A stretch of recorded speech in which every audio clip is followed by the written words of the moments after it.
Ha? Aç. Aç. Aç. Aç.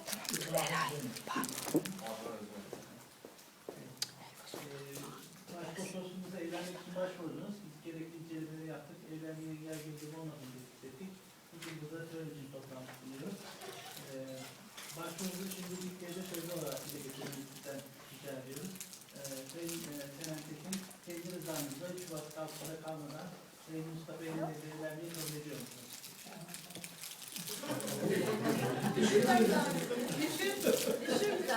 Acele etme.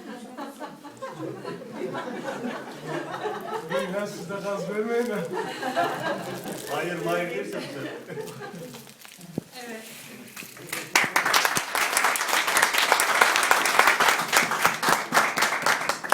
Sayın Mustafa Emin, 3 Şubat kalkmada kalmadan kendi rızanız ile Senen Tekin'le evlenmeyi kabul ediyor musunuz?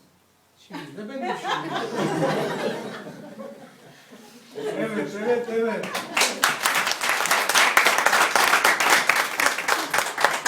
Şahitlerimiz Sayın Orhan Özmen ve İbrahim Denizli de şahitlik ediyor mu? Ediyor.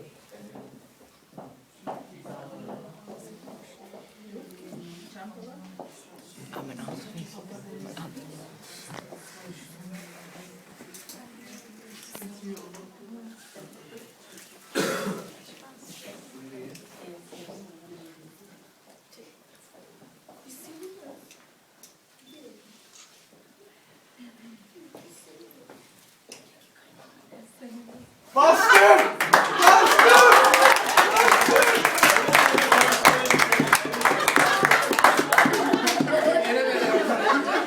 Bakın!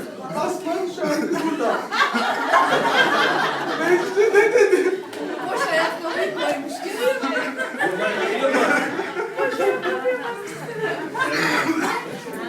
Evet. Vallahi şu Olsun ayakkabı bastın mı tamam. Ayakkabı olmasın. Önemli değil. Böyle bir şey oldu sana. boşayınca ben de şaşırdım. Canım benim. Ama ayakkabıya basmışız herhalde. Yok kabul olur o. Niye ama ayağa girmedi. Yok olsun olmadı ayakkabı yapmış. Evlenme beyanlarınızı sözlü olarak da söylediniz, imzaları da attınız. Şu andan itibaren insanın bana verdiği iki dönem sizleri eş ilan ediyoruz. Kız koca oldunuz, aile birliği kuruldu. İnşallah bir ömür boyu mutlu yaşarsınız. İnşallah. Biliyorsunuz bu mutlulukta sizleri bilmek için iyi günde olduğu kadar zor günlerde de birbirine destek olmanızın önünü hatırlarsınız. Hayırlı olsun diliyorum, tebrik ediyorum.